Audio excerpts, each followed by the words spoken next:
What I cherish most is my family. I thought they felt the same way.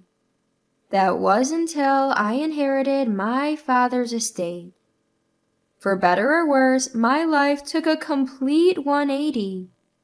Can you stand in line at this store before it opens tomorrow and buy 10 of these for me? My husband John, busy packing merchandise, makes a living by reselling items.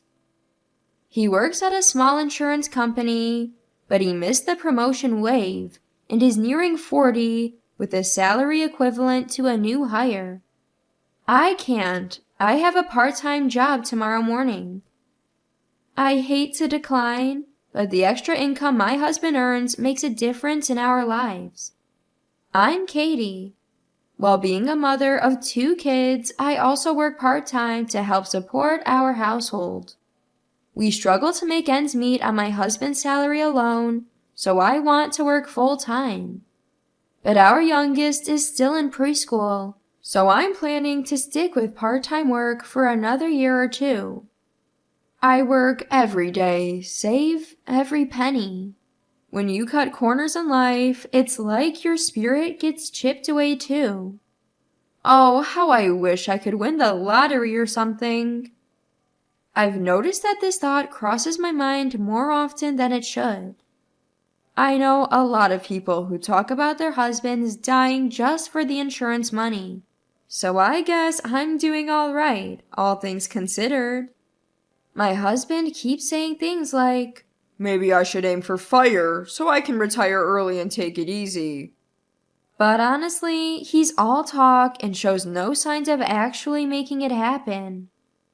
I'd like a little more breathing room in our current life, not just in retirement. Although I voiced my concerns, there's no solution in sight. For now, all I can do is focus on the work and parenting tasks at hand. Oh, by the way, my dad and his friends are coming to stay this weekend. Caught off guard, I took a hard look at my husband's face. This weekend? It's Thursday today. They're coming tomorrow? You should have told me sooner. My tone got harsh because I don't get along with my in-laws. I lost my mom when I was young, and my dad raised me on his own.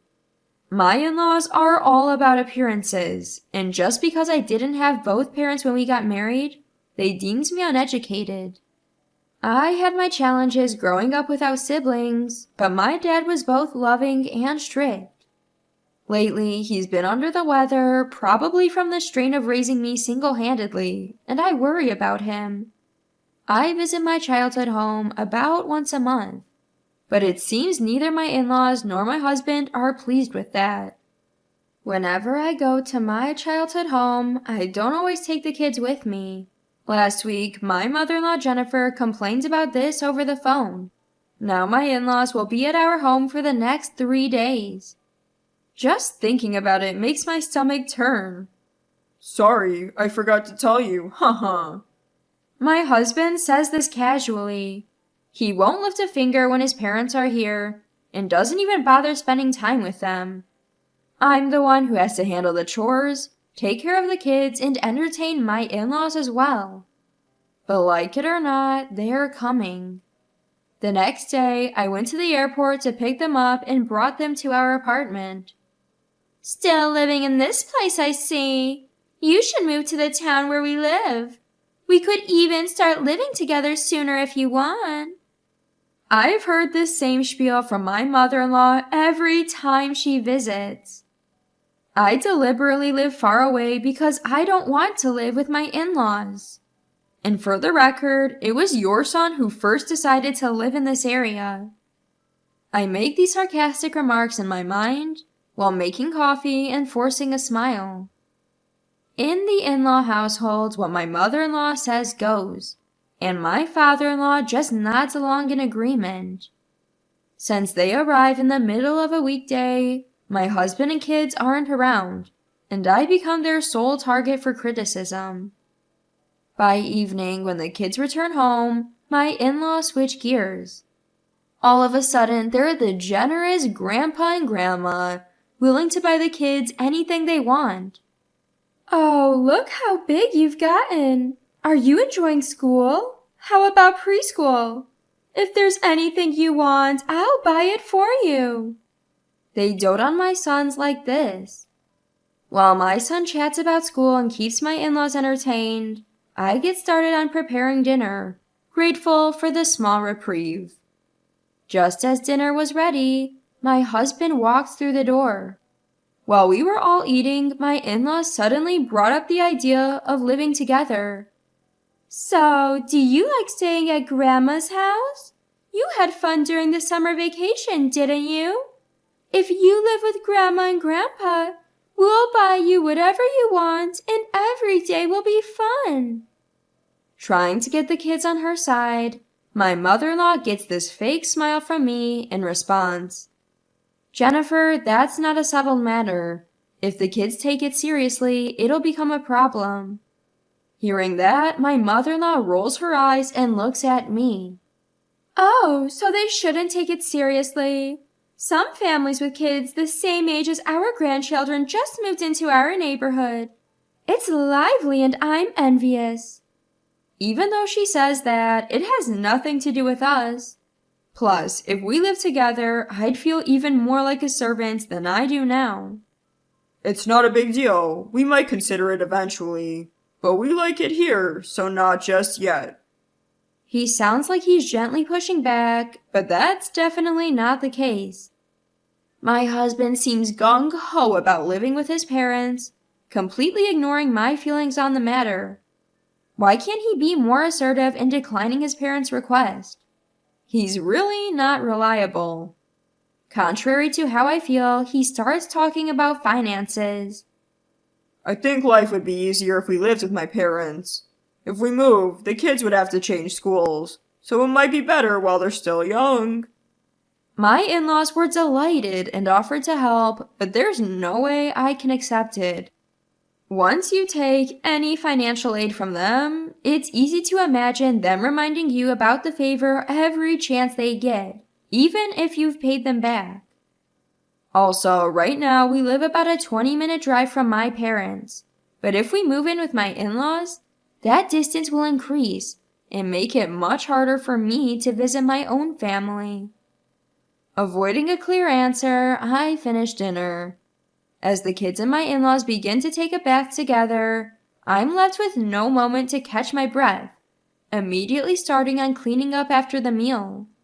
My husband is drinking beer and watching TV. How long will this kind of life continue? Both the money issues and the attitudes of my husband and in-laws weigh on me. If only we had enough money, we could live without these complicated ties. With these thoughts, I somehow managed to get through the 3-day stay with my in-laws and went back to my daily routine of childcare and part-time work.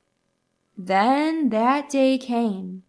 My father, William, passed away. His body has been weak due to a hard life when he was younger, and he quickly succumbed to pneumonia after catching a cold. He passed away shortly after being hospitalized, so I couldn't even visit him. I let my only parent die alone. Dad, I'm sorry. During the funeral, I couldn't help but apologize to my father over and over again in my mind as I cried. I can't help but think that if I had been more attentive, Dad might have gone to the hospital sooner. But what's the point of thinking about that now? The funeral is over and a few days have passed. I still haven't recovered from the grief of losing my father. It's then that my husband spoke these words. It's been over a week since William passed away. Katie, you've got to pull yourself together. The kids are worried, you know. There's no point in staying down forever. He's right. Staying downcast isn't good for the kids. I get it. But it's only been a week, you know? Just as I was thinking that, my husband dropped a bombshell. Let's go on a trip with Mom and the others. It won't bring William back. Besides, you still have my dad. It's like you have an extra dad, so why the excessive grief, haha. Pulled back to reality in the midst of my sadness, I retorted, What the heck is that about, John? Would you say the same thing if one of your parents passed away? Even as I responded emotionally, he just laughed it off with an expression as if it was no big deal. Well, my parents are tough cookies, haha. In that moment, I couldn't hide my astonishment at the fact that I'd been living with someone so emotionally tone-deaf as a family member. I can't believe you. I want a divorce. A divorce. Even as I shouted that, the economic realities made divorce seem like a distant dream. And there's no way I'd hand my kids over to him. Knowing he has the upper hand, my husband just laughed it off. What was I thinking marrying someone like this? Why did I marry someone like this? After yet another moment of regret, I slept in a different room that night. We haven't spoken a word since I brought up divorce. Judging by the fact that he neither apologizes nor tries to make amends, he doesn't seem to be showing any remorse. Then one day, I learned for the first time that I was to inherit some land from my father's will. Land? I had never heard a word about this from my dad before he passed away. Thinking it must be some mistake, I checked multiple times with the lawyer who was holding my father's will, but it seemed that inheriting the land was confirmed. How had he been getting by with so little money? But the details remain a mystery. A few days later, after taking care of the inheritance paperwork, my still estranged husband spoke to me. Tough day, huh? I'm sorry for what I said without thinking about your feelings, Katie. Let's forget about divorce, okay? I can't forgive him yet for brushing off my father's death, but when it comes to divorce, issues like custody and living arrangements make me anxious. So I decided to revert to our old way of life for now. Yeah, maybe you're right, but it might take a bit for things to feel normal again. Still grappling with my father's passing, I decided to change the subject and told my husband about the land inheritance. That turned out to be a mistake. I may not know much about land, but I immediately noticed a change in his demeanor. Really? William had land? I had no clue. So, how much is it worth? As he asked, he kept stealing glances at me, gauging my reaction. I think it's about $50,000. I had a bad feeling, so I quickly lied about the amount. In reality, I have no idea how much the land is worth. I'm not interested in the land, so I just went through the formalities of the inheritance and came home. Hearing this, my husband, visibly excited, said, Now we can make life easier for Dad and others. We could even live together and finally have some financial wiggle room. I reiterated that I had no intention of living together with others, but my husband skipped off to the bedroom anyway. Feeling like I'd gotten myself into a complicated situation, I went to sleep without figuring out what to do with the inherited land. Early the next morning, I was woken up by loud doorbell ringing, and when I opened the door, there stood my father-in-law, David, and mother-in-law, Jennifer. David, Jennifer, what's the sudden visit about? Were you planning to come today? Still groggy and confused, I asked, only for Jennifer to assertively say, We're coming in. We have a favor to ask today, and marched right in.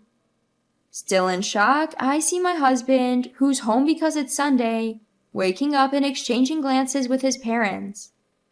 No sooner had they arrived than my mother-in-law, seated in the living room, offered a gift she'd brought, unusually so. I bought these muffins first thing in the morning. The cafe is so popular, it gets on TV all the time. I wanted Katie to try them, so I lined up before the shop opened to buy them. Hearing her talk so excitedly, I looked at my husband. He had the same expression he'd had last night after discussing the land. I see. Sure, if you suddenly get your hands on $50,000, you might want to start talking about living together at your in-laws. According to my husband and his parents, the plan is to sell the inherited land, turn it into cash, and then use that money to renovate their house so both families can live there. So that's the deal with the gift. But to think the only gift I get for $50,000 is a muffin? I felt underestimated. I began to think that maybe it would be better to find out the real value of the land. So while they were busy discussing their dream home, I decided to look up average land prices on my smartphone. I'd thrown out that $50,000 number arbitrarily. What if the actual value was much less? With that thought, I searched for land prices based on the area and size. Wait, $2.4 million? As unbelievable as it seemed, it looked like my father's land was worth much more than a mere $50,000. If this is true, firm in my resolve, I spat out, I have no intention of selling my father's land or agreeing to live with you. Stop making plans without consulting me. Then I left the house. There were things I wanted to confirm away from prying gears. I made several phone calls that day and timed my return for after my in-laws had gone home. For the next 2 weeks, I was quietly making preparations for a plan that no one noticed. Then came the day to put that plan into action. Uncharacteristically, I greeted my in-laws fully prepared. They arrived with gifts and started talking about their dreams for our new home. My husband joined in, so to stop him, I shoved divorce papers in his face. Katie, stop kidding around. You're not seriously thinking of divorcing me, right? Haha, just to keep a $50,000 piece of land all to yourself? Even if we divorce, I won't give up custody. Thinking I wouldn't go through with the divorce, my husband acted confident. That was until I pulled out my mobile phone and his face turned pale. I'm connected with your boss, Mr. Cooper, right now. You haven't been showing up for work lately, have you? You're too focused on buying up products for your side gig, neglecting your main job. What? Mr. Cooper? This isn't what it looks like. John, I got concerned because you haven't shown up for work all week due to illness. So I contacted Katie and now I find out you're faking it. You're fired, effective immediately. With that, my husband was sobbing, trying to explain himself to his boss. But the decision was final. He was fired. Seeing all this, my in-laws raised a fuss, calling me a terrible wife for entrapping their son. They insisted he should divorce me, so I succeeded in getting them to sign the divorce papers. I don't want a divorce. Please forgive me. My husband was crying and begging until the end, but it seemed he couldn't defy his mother's words. So I ended up in a custody battle. But with him being unemployed and neglectful towards childcare, there's no way he's winning custody. Things are going my way, just like I hoped. Oh, speaking of that land, my dad owned a piece of property in Manhattan. I found out it's worth quite a bit online and got in touch with a legal advisor who helped my dad with land matters. Turns out my dad had been using the property as a paid parking lot. The reason he had almost no liquid assets was because he was living off the income from the parking lot. Located in a busy area, the lot brings in more money than we were making combined. Right now, I've kept the parking lot running, and I've reduced my work hours to part-time. We're peacefully living in the family home I had left behind, just the kids and me. As for my ex-husband, he moved back with his parents after the divorce and job loss. Turns out he's in debt because his mom went on a spending spree, thinking she'd have access to my money. He also failed at reselling stuff and is stuck with excess inventory. And once they found out the land is worth more than $50,000, my ex and his parents came at me, all desperate for a reunion. I have no intention of dealing with them anymore. We're planning to move soon, keeping the kids' education in mind. The players may have changed, but family still means the world to me.